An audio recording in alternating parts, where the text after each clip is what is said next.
leaders of the People's Republic of China, please join me in welcoming Minister Wang to make the statement on behalf of President Xi.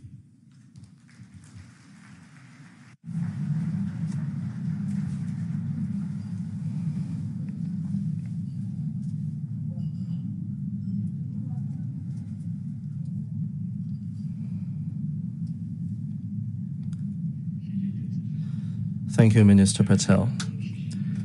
It is my great honor to read out the remarks on behalf of His Excellency Xi Jinping, President of the People's Republic of China, at the closing ceremony of the BRICS Business Forum 2023. Your Excellency President Guatemala Cyril Ramaphosa, members of the business community, ladies and gentlemen, friends, I wish to extend my warm congratulations on the success of the BRICS Business Forum in South Africa. 10 years ago here in South Africa, we BRICS leaders witnessed the birth of the BRICS Business Council. Since then, the Council has stayed true to its founding mission. It has seized opportunities to deepen cooperation, contributing to economic and social development of BRICS countries, and helping sustain global economic growth. Right now, changes in the world, in our times, and in history are unfolding in ways like never before, bringing human society to a critical juncture. Should we pursue cooperation and integration or just succumb to division and confrontation? Should we work together to maintain peace and stability, or just sleepwalk into the abyss of a new Cold War? Should we embrace prosperity, openness, and inclusiveness, or allow hegemonic and bullying acts to throw us into depression? Should we deepen mutual trust through exchanges and mutual learning, or allow hubris and prejudice to blind conscience? The course of history will be shaped by the choices we make.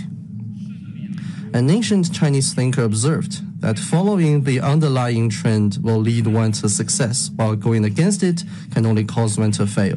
We humankind have achieved notable economic development and social progress over the past decades, and that is because we have drawn lessons from the two world wars and the Cold War, followed the historical trend of economic globalization, and embarked on the right path of openness and development for win-win cooperation.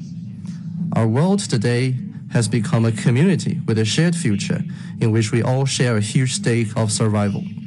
What people in various countries long for is definitely not a new Cold War or a small exclusive bloc. What they want is an open, inclusive, clean, and beautiful world that enjoys enduring peace, universal security, and common prosperity. Such is the logic of historical advance and the trend of our times. 10 years ago, I made a proposition of building a community with a shared future for mankind, calling on all countries to build this planet we all call home into a harmonious family.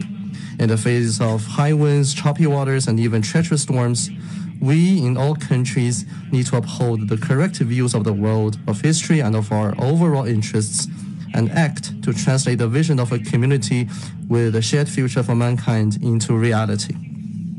We need to promote development and prosperity for all. Many emerging markets and developing countries have come to what they are today after shaking off the yoke of colonialism. With perseverance, hard work, and huge sacrifices, we succeeded in gaining independence and have been exploring a development path suited to our national conditions. Everything we do is to deliver better lives to our people. But some country, obsessed with maintaining its hegemony, has gone out of its way to cripple the emerging markets and developing countries.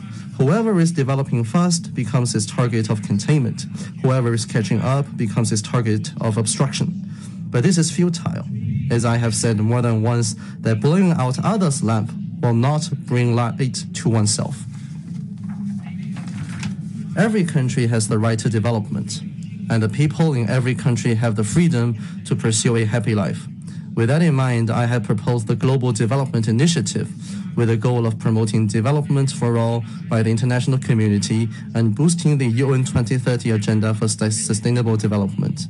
With the support of many countries, solid gains have been made in pursuing this initiative, with cooperation flourishing in various fields. China will work with all other countries to speed up cooperation under the Global Development Initiative, strengthen drivers of global development, promote the reform of the World Trade Organization in a comprehensive and in-depth manner, meet common challenges together, and make life better for people across the world. We need to achieve universal security. Recent years have seen a turbulent world. Many countries and regions are plagued by wars and conflicts, and many people are displaced. Members of the international community share the pressing hope to eradicate the root cause of conflicts and wars and find a fundamental way to realize enduring peace and security globally. Facts have shown that any attempt to keep enlarging a military alliance, expand one's own sphere of influence, and squeeze other countries' buffer of security can only create security predicament and insecurity for all countries. Only a commitment to a new vision of common, comprehensive, cooperative, and sustainable security can lead to universal security. Last year, I put forward the Global Security Initiative, and it has gained support from over 100 countries and international organizations. China stands ready to jointly pursue this initiative with all others. We should have dialogue and oppose confrontation, forge partnership but not alliance, and pursue win-win outcome and oppose zero-sum game, and work together to build a community of security. We need to stay committed to exchanges among civilizations and mutual learning. One flower alone cannot make a beautiful spring. Only blossoming of a rich variety of flowers can bring spring to the global garden. Human civilization is colorful by nature.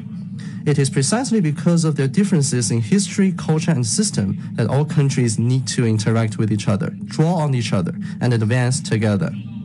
Deliberately creating division with the assertion of democracy versus authoritarianism and liberalism versus autocracy can only split the world and lead to clash of civilizations.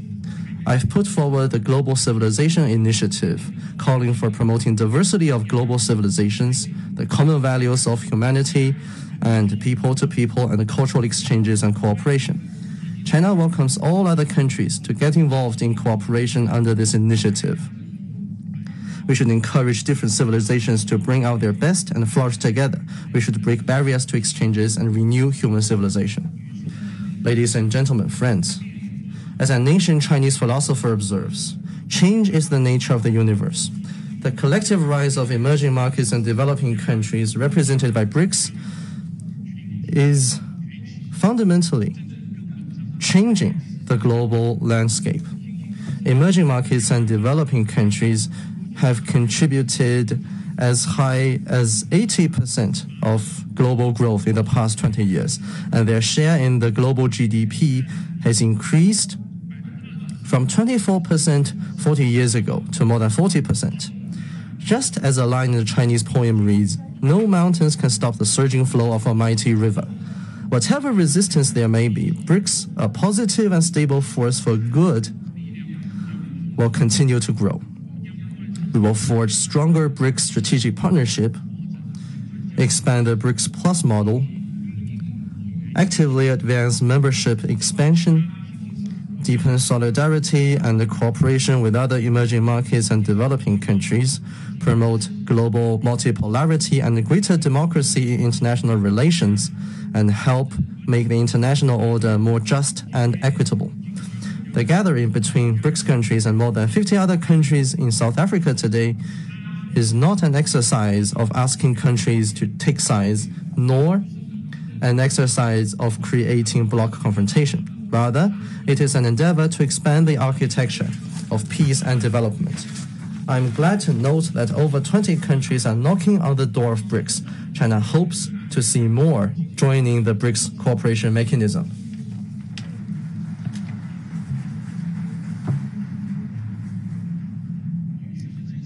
Ladies and gentlemen, friends, China stays